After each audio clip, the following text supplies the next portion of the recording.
അങ്ങനെ bazooka cinema കണ്ടുവന്നിരിക്കുകയാണ്. സിനിമയെ പറ്റി എന്താ പറയുക, ഒരു ആവറേജ് മൂവി ആയിട്ട് എനിക്ക് ഫീൽ ചെയ്തത്. പിന്നെ ഓവർ ഈ സിനിമയെ കുറിച്ച് ഞാൻ പ്രതീക്ഷിച്ചിട്ടില്ല. എൻ്റെ മനസ്സിലൊരു വിലയിരുത്തൽ സിനിമയെ കുറിച്ചുണ്ടായിരുന്നു. അപ്പോൾ അതുപോലെ തന്നെയാണ് എനിക്ക് ഈ സിനിമ കണ്ടപ്പോൾ കിട്ടിയതും.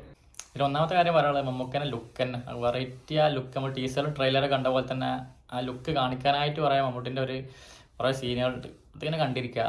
മമ്മൂക്കൻ്റെ ഇപ്പോൾ ഗ്രേറ്റ് ഫാദർ സിനിമ കാണൂല, അപ്പോൾ കണ്ടായാലും മമ്മൂട്ടിൻ്റെ കുറേ സീനുകളുണ്ടല്ലോ, കുറേ കൂളിംഗ് ഗ്ലാസും ജാക്കറ്റൊക്കെ ഇട്ട് അതുപോലത്തെ ഒരു വേറൊരു വെർഷന്. അങ്ങനെയാണ് സിനിമ കണ്ടപ്പോൾ തോന്നിയത്.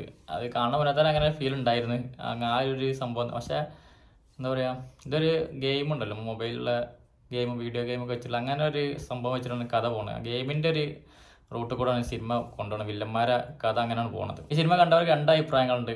ഒന്നാമത് ചില മമ്മൂട്ടി ഫാൻസിനാണ് അറിയില്ല, അവർക്ക് ഭയങ്കര ഇഷ്ടമായിരിക്കണ്. കൂടുതൽ മമ്മൂട്ടിൻ്റെ ഭയങ്കര സീനുകളെ കണ്ടിട്ട് അർമാദിക്കളെ മുതലുണ്ടെന്ന്.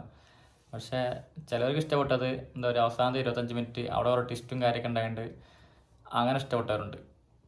ഞാൻ നോക്കുകയാണെങ്കിൽ ഒരു ആവറേജ് മൂവി. അവസാനത്തെ 25 മിനിറ്റ് ട്വിസ്റ്റൊക്കെ ഉണ്ടെങ്കിൽ പോലും പക്ഷേ അതൊന്നും ഒരു രസമായി എനിക്ക് തോന്നിയില്ല കണ്ടിട്ട്.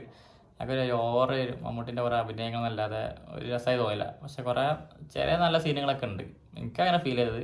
പിന്നെ എടുത്തു പറയാൻ സിനിമയിൽ മമ്മൂക്കൻ്റെ ഒരു ഫൈറ്റ് സീൻ ഉണ്ട്, ഒരു അടിപൊളി. എന്താ പറയുക, റോട്ടിലുള്ള ഒരു ഫൈറ്റ് ഉണ്ട്, അത് അടിപൊളിയായിരുന്നു. അവിടെയൊക്കെ നല്ല സിനിമ നല്ല രസമായി കൊണ്ടായിരുന്നു. അത് കഴിഞ്ഞിട്ട് പിന്നെ കുറച്ച് കഴിഞ്ഞാൽ പിന്നെ കുറച്ച് ലാഗായി.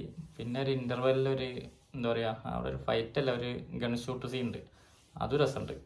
പിന്നെ കുറേ അലമ്പ് സീനുകൾ, കുറേ എന്തിനൊക്കെ വണ്ടി കയറ്റിയ കുറേ സീനുകളുണ്ട്, അവിടെ ഒന്നും രസമായി തോന്നിയില്ല. ആ ഫൈറ്റ് സീനൊക്കെ അടിപൊളിയായിരുന്നു, അതൊക്കെ എടുത്തു വരാനുള്ളൊരു സീൻ തന്നെയായിരുന്നു. എമ്പുരാൻ സിനിമ കണ്ടിട്ട് ഈ സിനിമ കാണുമ്പോൾ എമ്പുരാനൊക്കെ എത്രയോ മുകളിലാണ്. അമ്മാതിരി സാധനം എമ്പുരാനൊക്കെ. ഇതൊക്കെ ഭയങ്കര ഒരു മമ്മൂട്ടിയുടെ സ്റ്റൈൽ കണ്ടിരിക്കാന്നല്ല, വേറെ ഒന്നുമില്ല സിനിമയിൽ. വെറൈറ്റി സിനിമ കഥയൊക്കെ ആക്കി പിടിച്ചിരിക്കണം. പക്ഷേ എനിക്ക് പ്രത്യേകിച്ച് തോന്നിയില്ല സിനിമ കണ്ടിട്ട്.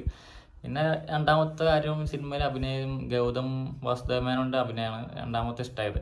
പിന്നെ ബാക്കിയുള്ളവരൊന്നും പ്രത്യേകിച്ചൊന്നും ഇങ്ങനെ പറയാൻ മാത്രമല്ല. പിന്നെ ഷൈൻ ടോം ചാക്കോണ്ട്, അത് ഫസ്റ്റും ലാസ്റ്റും മാത്രം 2 സീനുണ്ട്, അതിൻ്റെ അപ്പുറത്തേക്കൊന്നുമില്ല. കുറേ എന്തൊക്കെയോ തുടക്കത്തിൽ ഭയങ്കര സംഭവമായിട്ട് സിനിമ തോന്നിയിരുന്നു, ഭയങ്കര ഒരു രസമായിട്ട് തോന്നിയിരുന്നു. പിന്നെ അങ്ങോട്ട് എന്തൊക്കെയോ ആക്കി കൊളാക്കി. ഒരു ബസ്സിൽ കയറി മമ്മൂട്ടിനെ കാണിക്കണ തന്നെ ഒരു എന്താ പറയുക, ഇതൊരു സിനിമ ഫുള്ള് ബസ്സിലാണ്. ബസ്സിൽ കഥ ബസ് എന്നല്ല, ഒരു കഥ തുടങ്ങും സ്റ്റാർട്ടിങ്.